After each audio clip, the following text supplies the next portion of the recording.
No, of course. Yes. Says we're live now. Oh, we're live right now? Yeah.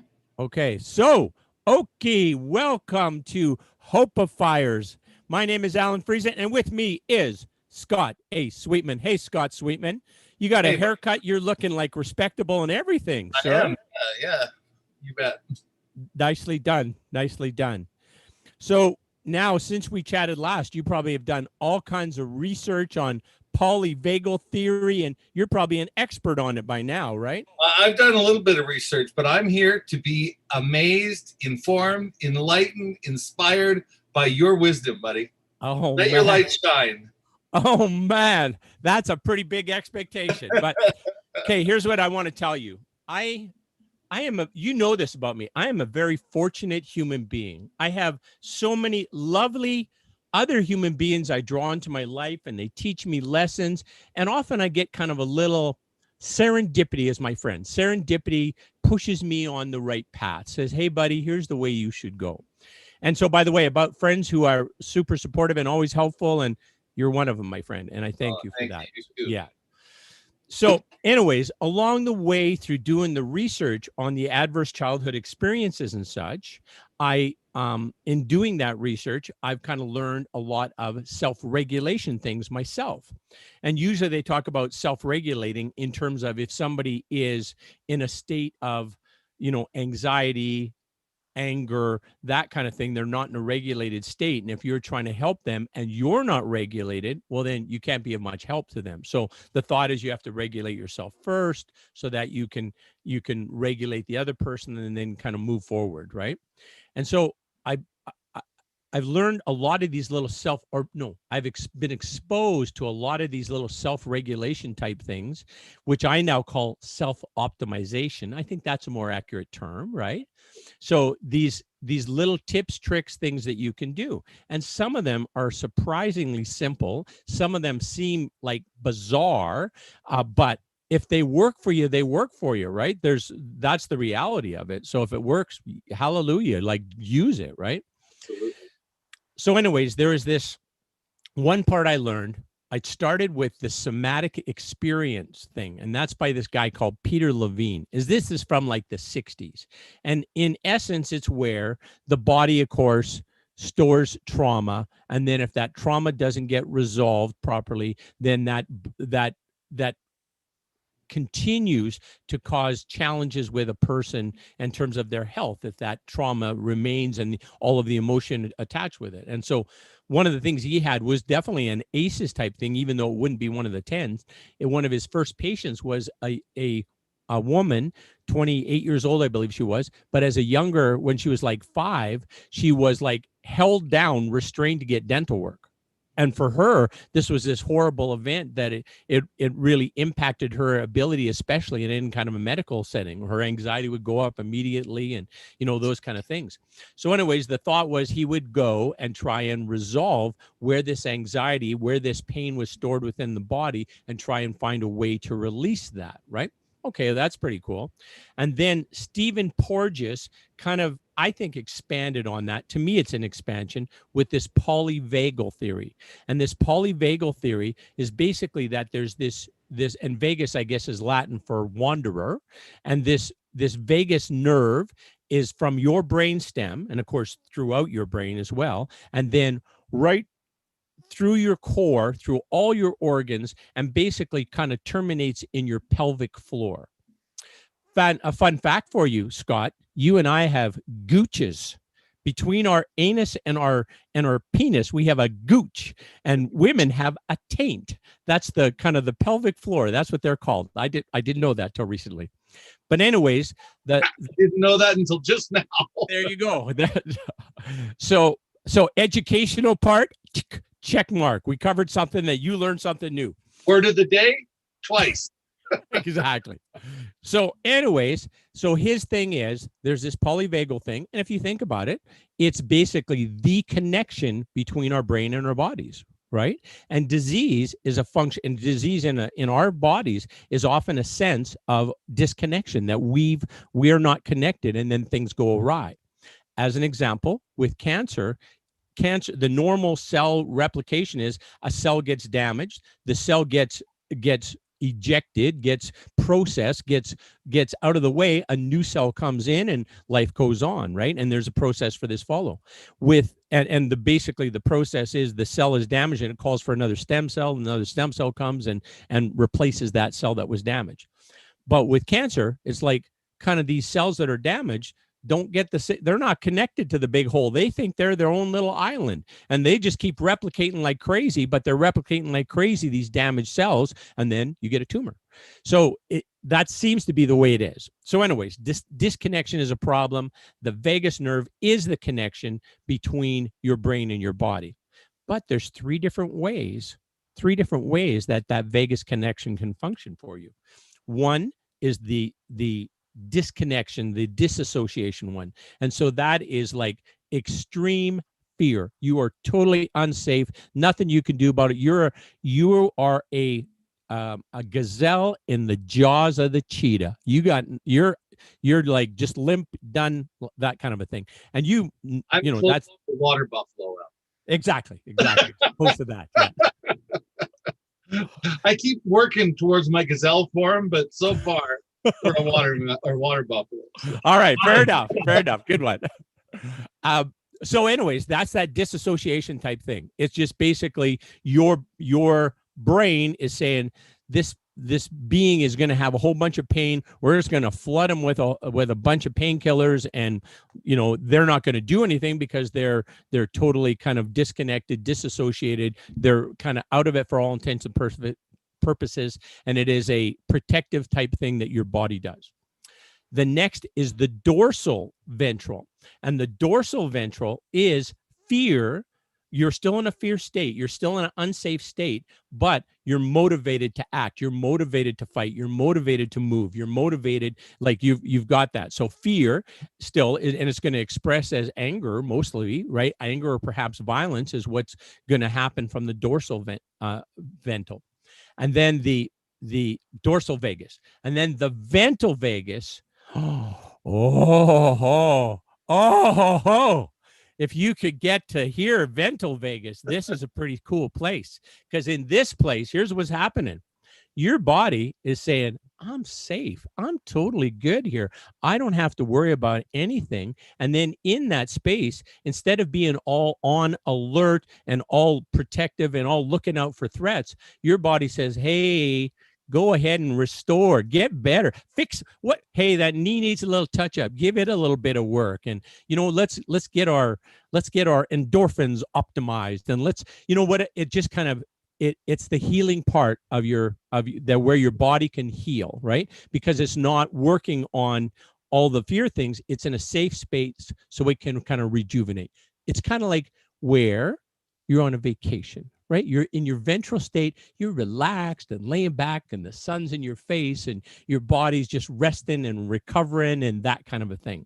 And then further, it connects to your prefrontal cortex, where you can access the best parts of being a human being, right? So you can access imagination and intuition and the intelligence, and there's an argument for kind of the collective intelligence, the collective compassion, the collective, peace and love and joy, right? That when you're in that space. So throughout your whole body, very good place for your body to heal, very good place for you to be present in and enjoy like the best functioning of you as a human being, right? That you're relaxed and the thoughts come easy, things make sense, it's easy to learn, it's easy to string words together, to have a conversation, everything just kind of flows, right? So this ventral vagus, pretty cool place, right? So now, how do you get here to this ventral vagus place? How do you get your polyvagal experience where you got more ventral? Well, there's many ways. One of the ways is singing. No big surprise. Singing is amazing. For people who are watching that don't know this, I sing every day on YouTube and Facebook. And I know that it has been a super healthy thing for me. I've lost weight, my body's toned up, my memory's working well, my ability to speak and put phrases together, I think, is improved. So anyways, it's singing is one way. but it's not the only way. There's lots of different ways. And you know what? Some of them would surprise you because some of them are a little odd. There's ones like get you there, tapping, right? And tapping, it's like, there's spots, meridian points where you tap. There's people that do this all the time. I've tried it before, really not my thing. There's breathing, right? And there's all kinds of different ways you can breathe, right? And those breathing ways, you can breathe for energy, you can breathe for relaxation, you can breathe for presence, right? You can obviously use it as a focal point when you meditate in order to stay in the present moment better. And of course, what tools are the best tools for you to self-optimize are those that are always with you and that you can do by yourself, that you don't need anybody else to do it, right? So your breath, always with you, always within something you can access at any point, right? The tapping is certainly something you could do anywhere as well, right? Even things like humming is also something that gets you there.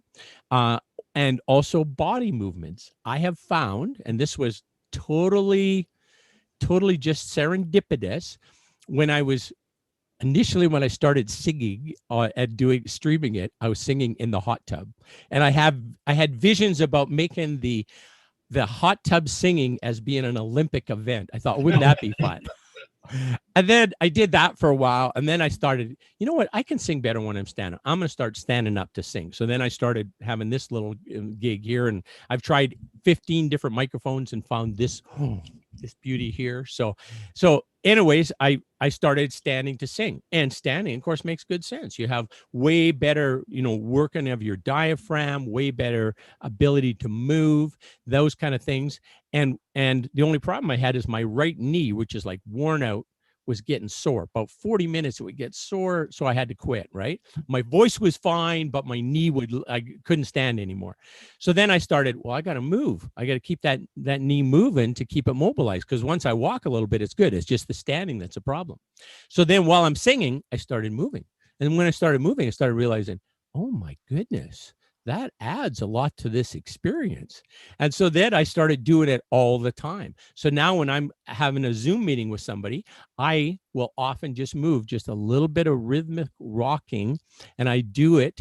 And I find that gets me, it immediately increases my energy. So if I'm low mood, elevates my mood. It immediately gets me more into this present moment, so I can focus better on where I am right now and enjoy, relish in this moment. I'm not worried about the future. I'm not thinking about the past. I'm engaged in this moment. And so brings up your energy, brings up your mood, and gets you more focused in this present moment. That's ventral vagus. That's ventral vagus right there.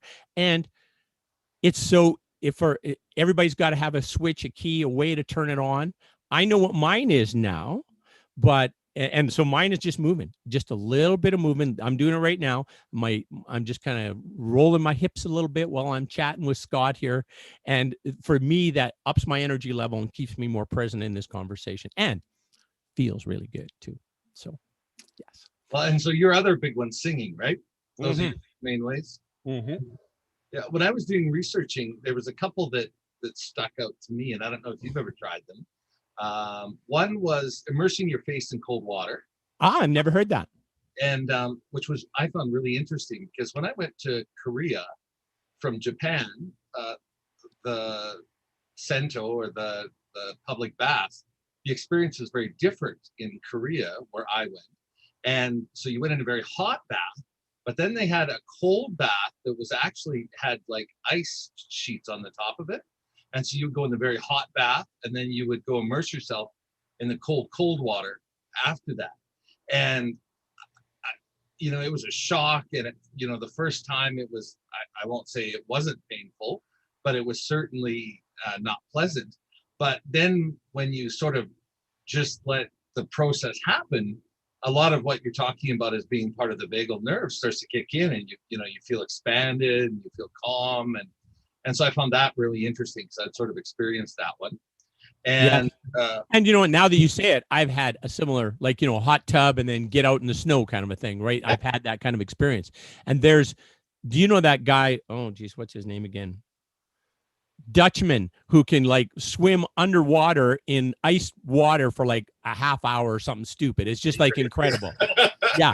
And so from that, Corolla started taking cold showers, right? Because the cold, to condition your body to, to kind of invigorate your body, and I would believe get you in that ventral vagus place, right? So, yeah. So that was pretty. I thought that was pretty cool. And Yes. then, like you said, the uh, polyvagal nerve runs all over, Yes. and there's a whole school of stimulating that nerve through your ear massage. Ear Because, massage.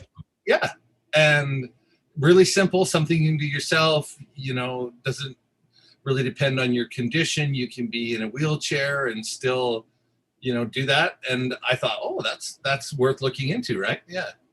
That's She was pulling and rubbing and doing and talking, and I know certainly I'm a sucker for a massage, and I know that there's a lot of traditional massages that work on the ears and the head, and when I was just looking into tonight's discussion, that was one of the ones that came up, and you can find that online. Just go looking for it. So, yeah. There's so many different ways, and like, I'm not saying my way is the only way, because there isn't. There's a lot of different ways, but basically, if you find a way, and if you think about it, if you can find a way to the ventral vagus that you're in a calm state where all your needs are met, you don't need anything, right? Then you're going to be, that's a beautiful place to be, to enjoy that present moment, right? In contrast, let's say you're in a low energy, low mood, and you're really kind of dissatisfied with the present moment. If you don't change how you're experiencing that present moment, what are you going to do? You or I, if we're dissatisfied with our present moment, how would normally we go about trying to change that? Something different? Well, something I find, and maybe it's just me. How about snacking on some junk food? Yeah, sure. You know what I mean? You're not in the place you want to be, so you wanted to be in a different place. And you can't really say, you can't even verbalize that you're not where you want to be, but you're gonna have some sugary snacks, or have alcohol, or something to change your current present moment, because it's not pleasing to you to be in that present moment, right? So looking for external, I think you can lump all of that in to external stimulus. We're really looking for something outside of ourselves to change ourselves, which is exactly kind of silly, right? I mean, yes.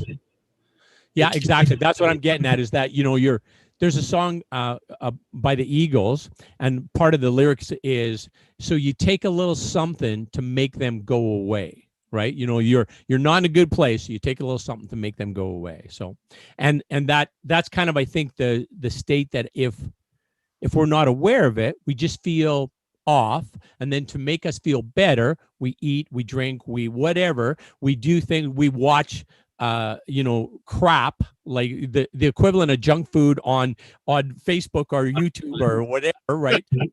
the equivalent there, we do that.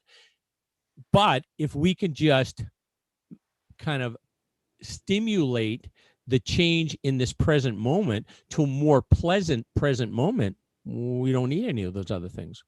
We can do it ourselves, right? And so if it's ear massage, if it's getting a massage, if it's giving somebody a foot rub, giving a foot rub is just about as good as getting one. So, giving a foot rub as an example, any of those kind of things, if it can change you into the ventral vagus state. And there's a whole thing on music to do this as well. Not like singing. Singing is great, but if you don't want it, just listening to music. So there's this group through ILS, I think it is called, that have basically music that you subscribe to their music service, which is designed to kind of get you into the ventral vagus state, kind of a thing, right? And a lot of times you can just even look up, serotonin producing music, or any of those kind of ones, or increase your frequency type music, right? There's tons of those kind of ones that just listening to, maybe meditating while you're listening to them, will change your state, kind of a thing. Or a physical, having the extreme of hot and cold, having the ear massage. It makes sense that would work, right? Having a hug is a huge thing, right? Even in some of them, you hug yourself. It's just basically the kind of the bilateral connection for you makes a difference. another lady that I was talking about, she was saying about basically kind of having a tapping thing here where you're accessing your prefrontal cortex and your brainstem, if you will, right? And trying to kind of encourage that connection, encourage movement up into your neocortex to the, the best functioning you can have, right? So when I was looking at the triggers, there was another one that looked sounded really good to me, because you could do it without anyone knowing you're doing it. And it would be great for in meetings, or if you're in a stressful meeting, or you're listening to somebody. What is it, Scott? What? Well, oh my goodness, this is a good tip. What is it? I've heard of it in other contexts.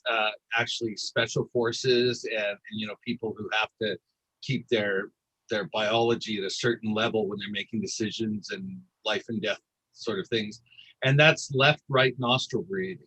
And so left, right nostril breathing. Yeah. So okay. The quick simple is you breathe out longer than you breathe in, and when you're first learning, sometimes it's easier to hold one nostril. So you breathe in from, let's say, our right side, right? And then we switch, hold it for a second, and then we exhale through our left side. Okay? And then once you practice that a few times, you don't have to hold your nose anymore. And that's where the beauty of this one is because you can practice it when somebody's talking. It's kind of like your movement. You can do it while you're doing other things, but if you're not in a situation where it's appropriate to be moving back and forth, you can practice left, right nostril breathing. And so you can go online, you look it up. There's all kinds, like there's books on doing it, but essentially it's breathe out longer than you breathe in, pause before you switch, and whatever nostril you breathe in through, breathe out through the other one. And this was listed as one of the ways, and I know that it's used for calming people down and sort of slowing down their biofeedback loop when they're in stressful situations, pilots, operators, all sorts of things. And when I was looking up the polyvagal nerve, that was listed as one of the ways to engage it. Yes. And I thought, well, that's pretty cool because you can do it really sort of silently, kind of the ninja way. Yes. Yeah. No, that's great. It doesn't require any, overt movement.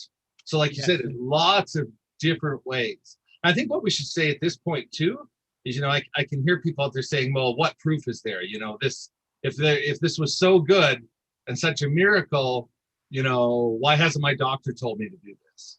Yeah, and that's a good question, Scott. So do you want to answer that one? No, because I don't know the answer. What is the answer? Well, I think the answer is that it's an incredibly diverse part of our human system. And it affects a lot of different systems, and it affects a lot of different pathways. It's activated in different people in different ways, and it doesn't lend itself really well to a scientific study. So that, where you isolate one thing and you have a look at that and you can control all the variables. And, as we've talked about, there's all kinds of evidence that it's activated or stimulated by vibration, by singing, by movement. How do you isolate those things to do a study? So studies have been done, and there's a lot of evidence that something's going on. But in terms of a definitive answer where you could write somebody a prescription for that, it's absolutely not there yet, right? Yeah. Well, further to that, now I agree with it. It makes sense what you're saying, Scott. Further to that, in a profit-driven healthcare system, how is anybody going to make money on saying, do this, breathe this way, or tap this way, or move your body this way to access this nice experience that's going to help you have better health? Like, who's going to make any money on that gig, right? You don't believe that big pharma is profit-driven, do you? No. One thing that drives me crazy. It drives me crazy when they take a medication. As you know, in my day job as an employee benefit specialist, we advise clients on programs and services to help them keep them and their team healthy. That's my day job. Very well. Yeah. Thank you. You do our stuff and it's great, and everyone I've talked to uses you. So we're joking. We know that modern medicine has its time and its place, and absolutely carry on. Right. Yeah. I mean, that the reality is, if you come in and say, oh, I got low mood or I got low energy, it's going to be, oh, here's the prescription. Oh, you're out the door, right? Like you've had your 3-minute call, and I'm not saying every medical professional is that way. Matter of fact, let me tell you this story. I'm so excited about this. You know my bride, Corolla. I do. Wonderful lady. You know she's been concerned about her blood pressure because she had kind of a traumatic incident. I'm going to say about 5 years ago, where she had, things were happening in her life, and the blood pressure reading that day in the doctor's office was high. And she's always nervous about medical stuff, anyways, for lots of reasons, mostly to do from being a little girl and not speaking English and getting medical care when, like, she didn't understand what was going on. But anyways, she's been very, very concerned about the medicine, but doesn't want to take the medicine because the believes that the medicine would be harmful. The side effects of the medicine would be harmful. Once she tried one for a short period of time, caused her to cough like crazy. It was not a good situation. So anyways, but she's really, really worried about this. So we've been taking this plant-based nutrition master class with this Dr. Michael Clapper. And Dr. Michael Clapper is like, I think he's 73, super spry, sharp, and very expressive, and just a very caring, beautiful human being. Pardon me? Clap on? No. Buddy. Sorry. That's okay. So anyways, really, really good. And we had a consultation with him just on Wednesday. We had a consultation with him. And I just sat and listened to the consultation. But basically what he said was, Corolla shared her blood pressure numbers and all the things she does and how active she is and all those kind of things. And he said, okay, you are totally fine. You don't need anything. Your health is perfect. Don't take blood pressure anymore. Don't throw away the damn machine. You don't need it. You're fine with the lifestyle you're living, the way you eat, how clean you eat, how clean you live, all the activity you're doing. You are going to live to be 110 and have great health, right? And he explained blood pressure that in a way that I'd never heard it before, which makes perfect sense. The first number is kind of the apex of the pressure, right? The highest pressure at the point that the heart is compressing to the heart is to eject the blood out, right? So he said that number could be whatever. If you're lifting weights, that number could be 250, and all that shows you've got a heart chamber, you've got a heart, or you've got a great solid pump, a pump that's working really well. So if that's a high number, that's great. The second number is what's important, because if you have problems in your bloodstream, that your blood vessels are getting rigid because your blood vessels are getting rigid, then the high blood pressure will cause you all kinds of problems. Then you'll see that number will up and will never ever go down. And her number, the second number, is always low. So that says that your vessel is relaxed and contracts, and it contracts and expands so nicely that you have nothing to worry about. It was a beautiful conversation. Absolutely. I've talked to lots of doctors. High blood pressure runs in my family. Yes. And skinny, heavy, doesn't matter. They all the women and half the men have it in my family, right? And so we've talked to doctors a lot about it, and they say exactly the same thing. It's the lower number that's important. Everyone freaks out because the top number is always higher. Yeah. Like you say, that's dependent on so many other things, but that lower number, if it gets unusually low or unusually high, then that can get pretty serious. Yes, exactly. And most of it's high, where it holds higher pressure instead of releasing, right?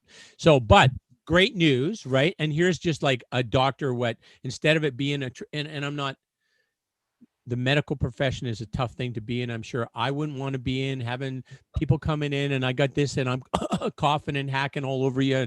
I understand that.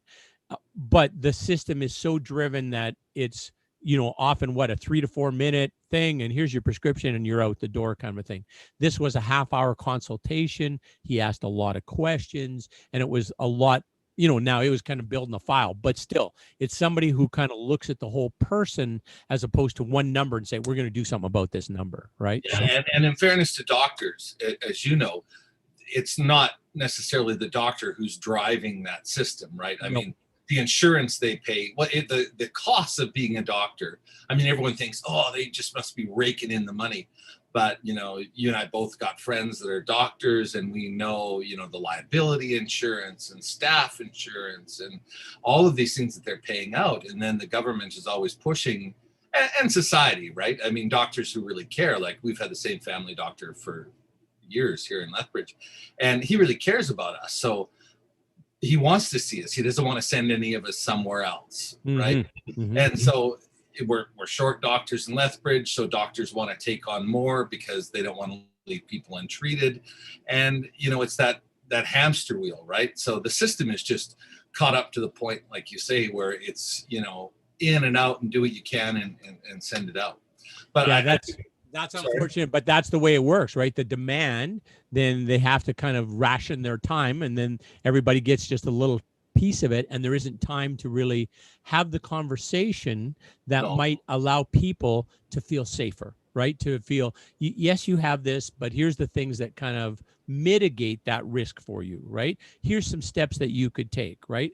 And there's a conversation that has to have a conversation to make that happen. Whereas, you know, just I'm the doctor, here's the solution, out you go. You know, that's sometimes happens.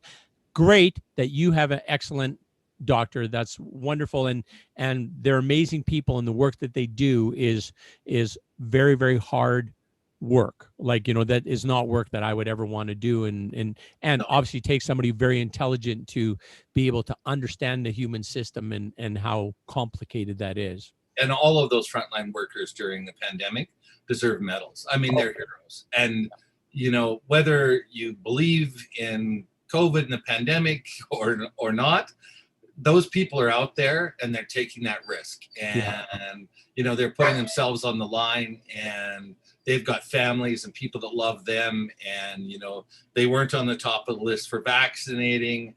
They weren't on the top of the list for getting, you know, personal protection equipment. And yeah, so they really deserve medals for that. But I want to go back to what we were talking about when people say, well, you know, what proof is there? Why, like, who cares? You know, this is junk science. Well, you know, the challenge to that is, what are you going to lose to try? There's no cost, you know, a little bit of time to read a little bit if you want. You know, you've given people enough information right here and right now that they could give it a try. You know, sing for a while, see if it makes you feel better. Try moving more, see if it feels better. Try, you know, left, right nostril breathing, see if you feel better, if you notice something. So it's a really good bet to take a look at the work that's being done in this area and try it out for yourself. And I think that's what we're encouraging people here is, you know, like you said, you know, we're in a situation now in Lethbridge where we don't have enough doctors, and doctors are leaving, and, you know, it's hard for new people to find a new doctor. And I was having a conversation with somebody that just moved into Lethbridge, and they were basically going from clinic to clinic, and there was no doctors taking on new patients, you know, which is a relatively new situation for us here. But this is an opportunity where you could have some input into your own medical health, into your own well-being. And so that gives a lot of hope to people that either don't have opportunities for that detailed healthcare, or they don't have the time, or, you know, they have trauma associated with healthcare. And I'm very sympathetic to that. Certainly after my coma experience, I was left with trauma and fear associated with that. So I think our goal tonight is really to, and you did it to me, is you introduced me to the idea. And when I started researching it, we talked a little bit about this, is I found a habit of my own. When I'm concentrating or when I'm under stress, I make noise, you know, kind of humming, kind of chanting, just getting my vocal cords vibrating. And I've had people saying, you know, what are you doing? And I'm like, yeah, nothing, making noise. And then, you know, they're like, why are you doing that? And my answer has always been, because it feels good, because it makes me happy. Yes. And never really having any explanation to why that might make me happy or might make me feel good.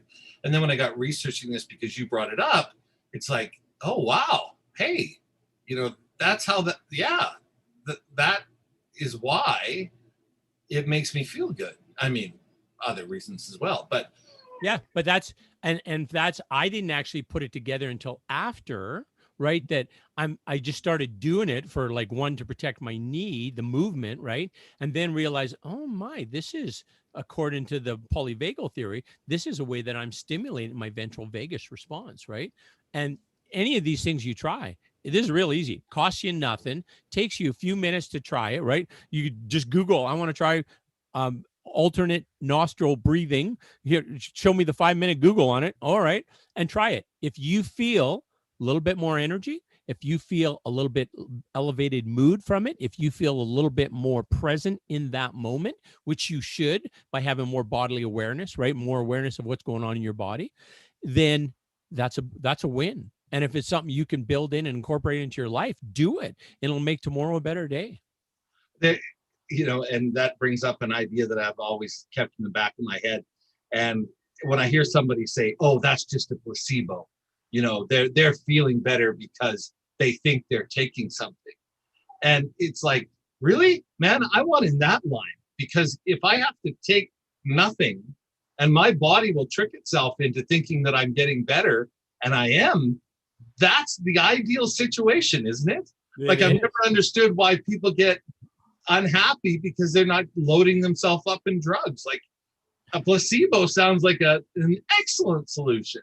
Yes. Yeah. When I first learned of the placebo effect, I was just like, I could not believe it. Right. Placebo means actually to please. Right. That's what the word placebo means.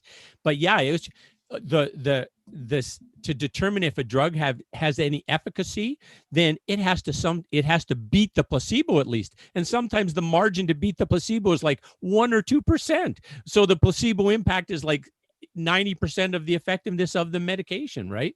So yeah, it's incredible what your body can produce. I mean, you have a factory for making feel good chemicals, right? Like endorphins and oxytocin and there's so many of them. I can't figure out which. There's some that are neurotransmitters and some that are hormones and some, but all of these feel good fluids that your body can produce and distribute everywhere. You got a sore shoulder, man, you can kind of send some of those good vibes over that way, those good fluids over there to kind of heal stuff up a little bit, right? So I think there's a lot of hope in this message, and I know all I had to do was go in and search the polyvagal nerve. That's what you told me when you said, what are we going to talk about? And one of the things that first came up was like 12 ways to stimulate your polyvagal nerve, and that's where I started from. And there's online courses, and you can jump into this in any level and to the degree that makes you happy, but ultimately there's no harm. There's nothing that I encountered or read that would hurt anyone in any way. I mean, breathing in and out of your left nostril or singing or swaying back and forth is not going to cause anyone any pain or harm. Doesn't interfere with any medication. I mean, that's one of the concerns with homeopathic medicine or alternate medicine is, will it decrease the efficacy of the medicine, or will it interfere with it or cause side effects? Well, in this case, there's nothing interacting that can cause that. So it's completely safe to, research a little, give it a try, and just see if you feel better. Mm-hmm. Exactly. It's that simple, right? That's our advice for you. There's this thing called the polyvagal nerve. There's this ventral vagal operation of that nerve. If you can activate that, you will have better energy. You will feel better. It's a very pleasing sensation, and you will be more in this present moment. Costs you nothing to try it. And there's 1,000 ways, 1,000 ways to kneel and kiss the earth, Scott. There's 1,000 ways to access your ventral vagal. That's the statement I'm going to make. Well, and all the ways, I'll step full in here. All the ways that I read to activate it have other benefits as well. Yes. Right? So yes. Obviously movement is good for our cardiovascular system. They say that sitting is the new cancer. Yes. So obviously that's good on its own. Singing has been proven to provide all sorts of positive things. Exactly. Cold water on your face is great for your complexion. It's great for your pores. It goes on and on. So there's no downside to trying some of these things. And if you don't like it or it doesn't make you feel any better, you haven't lost anything. right? Exactly. So we encourage you to do that. And maybe you'll find a new thing, a new habit that makes each day just a little bit better for you. And then maybe a week from now, you'll find another little thing that you add in, and that'll make the next day just a little bit better in the subsequent days. And think of that as, how can I build to get more moments that are beautiful, lovely moments that we're having a life affirming conversation like the one we have just had right now, Scott Sweetman. That was very enjoyable. I think we've gotten a situation in our society where we're scared to share things like, hey, you know what? The other night I was doing this and it made me feel kind of lighter and happier.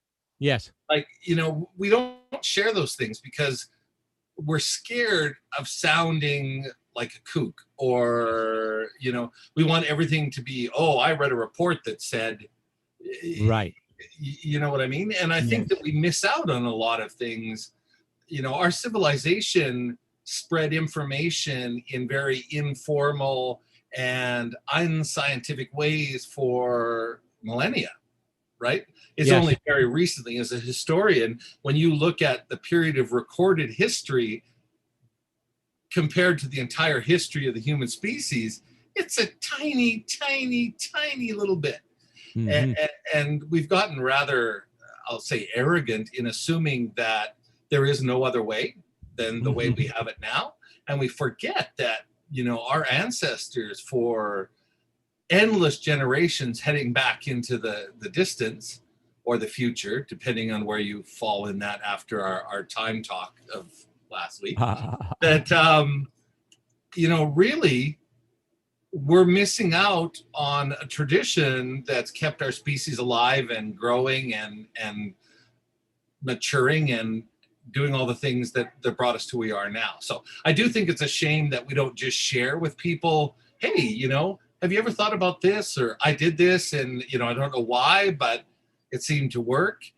Because that was the basis of scientific discovery right up until 30, 40 years ago. Mm-hmm. Yes. Yeah.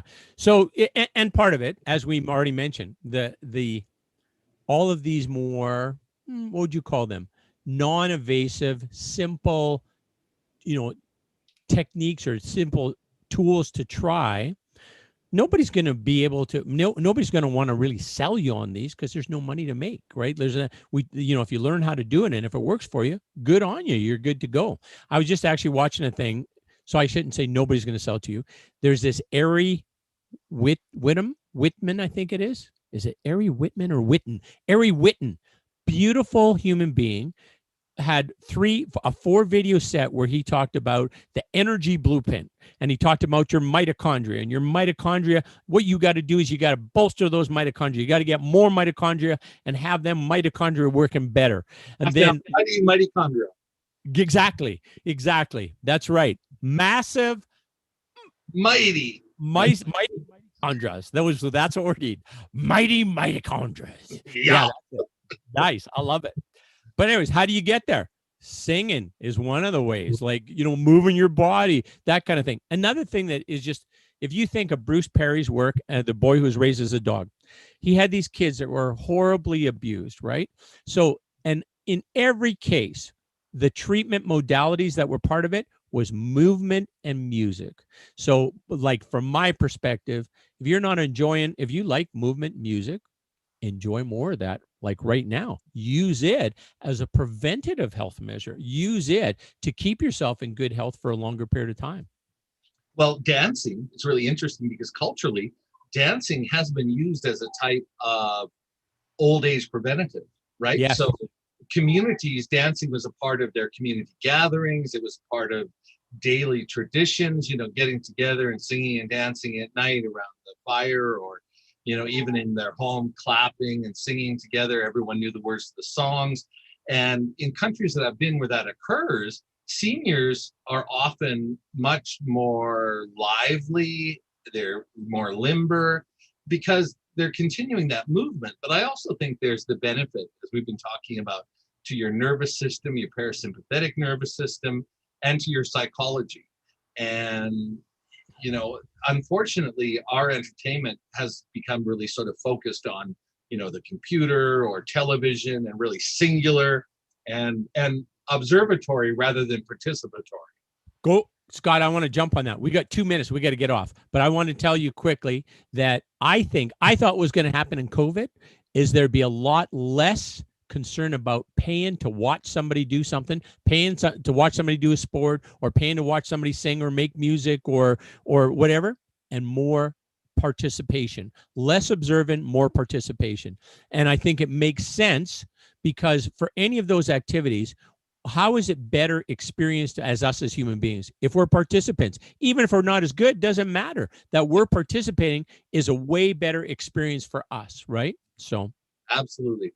So participate in your own life, man. Live your life and have hope. hallelujah, Scott Sweetman. That was beautifully said.